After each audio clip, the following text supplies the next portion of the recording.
You're watching Continuum today, and we are going to take you today into the mountains of northern Thailand, one of the most beautiful places on the face of the earth as far as I'm concerned. This is a story about Kim and Anjali. Kim is a partner in the ministry, and we worked together here at home base for many years. And then as he was visiting these mountains, he ended up marrying Anjali, this beautiful wife of his from up there. And God called them together to come up and to start a children's home in these mountains. This story today is about the challenges, actually very devastating challenges that this couple faced as they stepped out to obey God.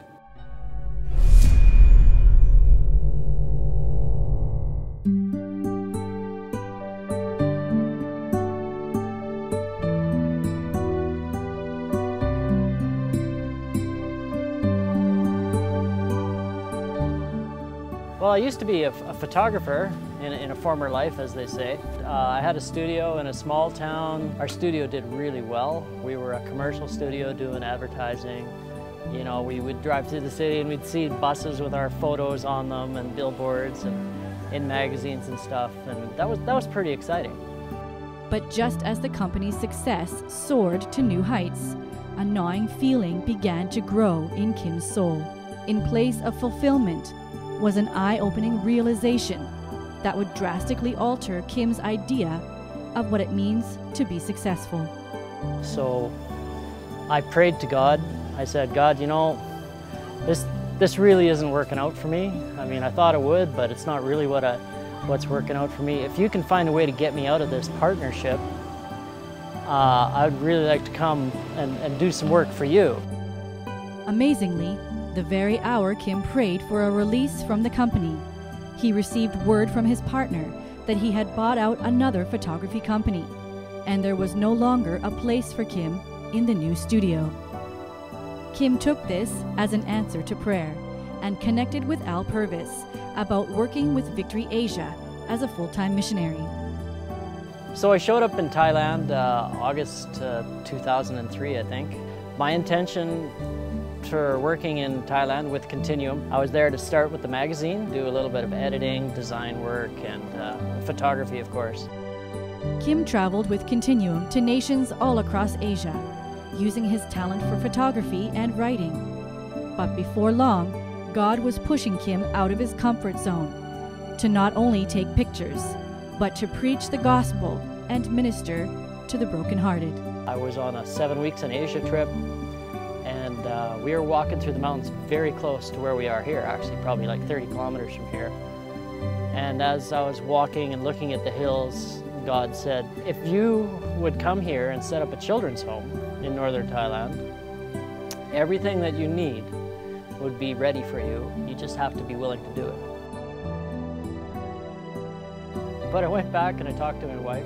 Honey, what if we started a children's home? She didn't really answer me at that point, right? I think she thought I was kind of being a bit strange or whatever, but I brought it up a couple more times and she's like, are you serious? Apparently, this is something that's really been on her heart for a long time, and she never thought there'd be any way she'd get me interested in something like that. In 2009, Kim and his wife made the transition from ministry to parenthood and moved 12 hours to the northern mountains of Thailand to start their family. And our decision was to keep a very small home, bring in kids that absolutely needed somebody, you know, had no other options whatsoever. And we wanted to keep it small because we wanted them to have a family. We really wanted to have a family environment. In September 2009, Genesis came to our home. She was wonderful, and probably 4 or 5 months later, Gideon came along. And so we had 2 very young babies, and you know, that was a little harder. The next year we had Shiloh, and you know, it started to multiply, but we got better at it. We got better at understanding kids. It gets easier.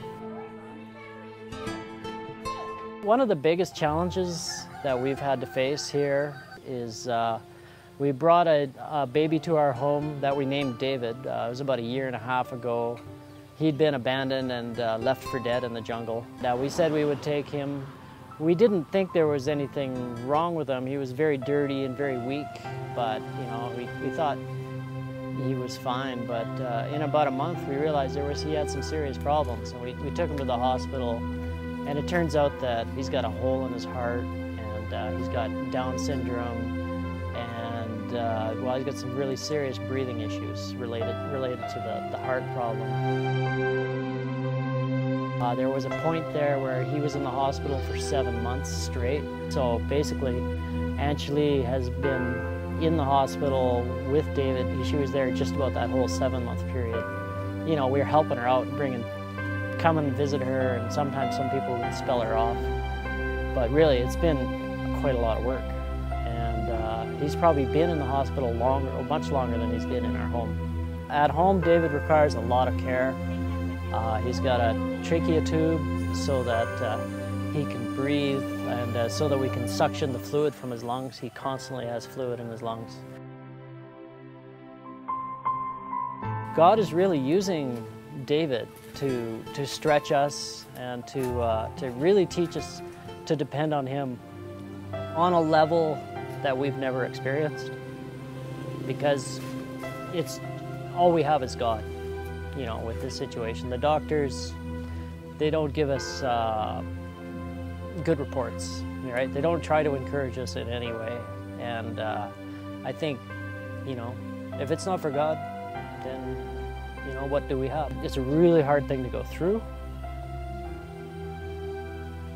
but we know God is good, and He's working on our behalf, and whatever the result from all of this struggle and all of these faith crisis, you know, that we may have to go through, God really has a large victory on the other side. There's something big that we can look forward to from getting through this. You know, you look at that little guy,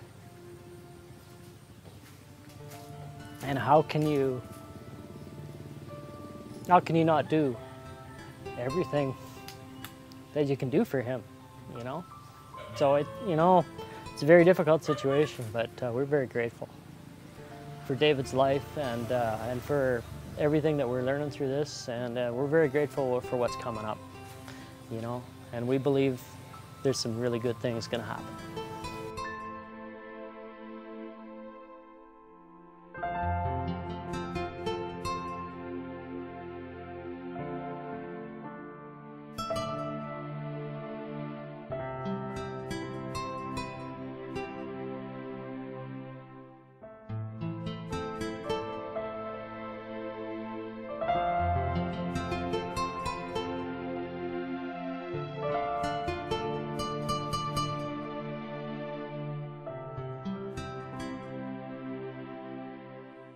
Well, this is a very difficult story, not only to live with, but to tell, because things don't always work out the way you expected they would or you think that they should. And so this young man, David, his life was shortened, but yet at the same time we can see God doing some tremendous new things in this children's home. And so we'll keep you posted over the days and the years. Actually, next week I want you to come back and watch Continuum today, because we're going to do a behind the scenes of this whole story, and you'll get to see some of the ins and outs of how we make these Continuum episodes. So for more Great Commission news from this side of the Continuum, we'll see you next week.